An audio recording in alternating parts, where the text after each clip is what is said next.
Prosecutors in Long Island's Gilgo Beach serial killer case have charged suspect Rex Heuermann with a new murder. And this brings his total number of alleged killings to 4. Let's bring in ABC News contributor Brian Buckmire and correspondent Stephanie Ramos. Stephanie, let's start with you. So he had previously been charged for the killings of 3 women. He's pleaded not guilty to those. Explain to us this current update. Right. So authorities announced a major breakthrough in this case last summer when they charged Heuermann with the murder of 3 out of these 4 women. And then yesterday, of course, we saw on Long Island that he was charged with second-degree murder for this 4th woman. So let's keep in mind that this case against Heuermann has been building over the last 2 years. Authorities collecting information, collecting evidence.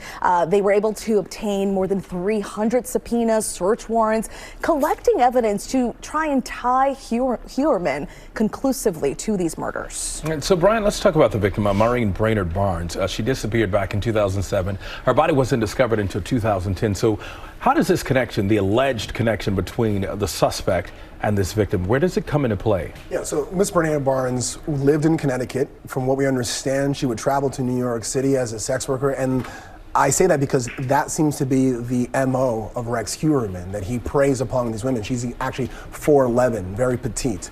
But the connection they're making is with one of the 3 belts that were used to restrain her, this HM or WH, depending on how you look at it. Law enforcement believes that it's WH for William Heuermann, one of Rex Heuermann's relatives. And they take a hair from that belt buckle and they test it. Now, it doesn't connect to Rex Heuermann, but what they do throughout this investigation that Stephanie's talking about is they follow the daughter on the Long Island Expressway, get a can that she throws away, test the DNA from that can, and they're able to say it is more likely, to the degree of 7.9 trillion times, get out of here, that this hair is related to the wife of Rex Heuermann.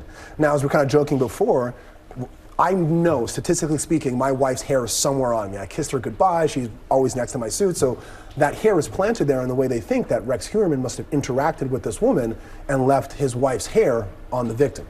All right, Stephanie, so they have released a treasure trove of evidence here. Walk us through it. So I would say the most significant piece of evidence, and probably the most disturbing, is this deep dive that they were able to do on Heuermann's digital footprint. Authorities were able to collect hundreds of devices, some of which were burner phones that they say he used to contact some of the victims and their families once the victims had disappeared. They also uncovered multiple searches for autopsy photos, Google searches on serial killers, the status of the investigation, even software that could assist you in wiping away data. But the most significant key piece of evidence, as Brian mentioned, was that hair that was able to be DNA tested.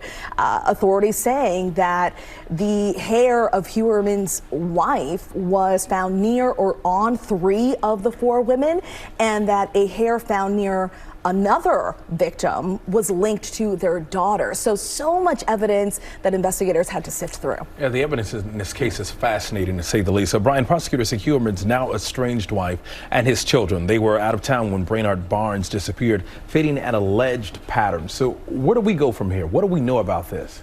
So what it appears from what the prosecution and probably even what the defense would argue as well is that there was this pattern that through cell phone records as well as bank statements, the wife and daughter would go to Atlantic City or to other places for weeks on end.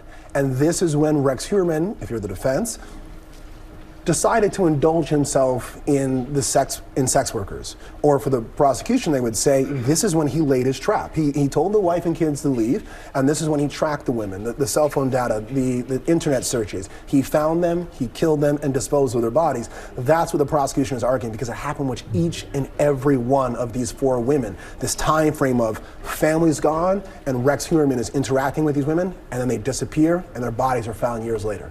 All right, Stephanie Ramos and Brian Buckmire, good to see you both. Fascinating case here.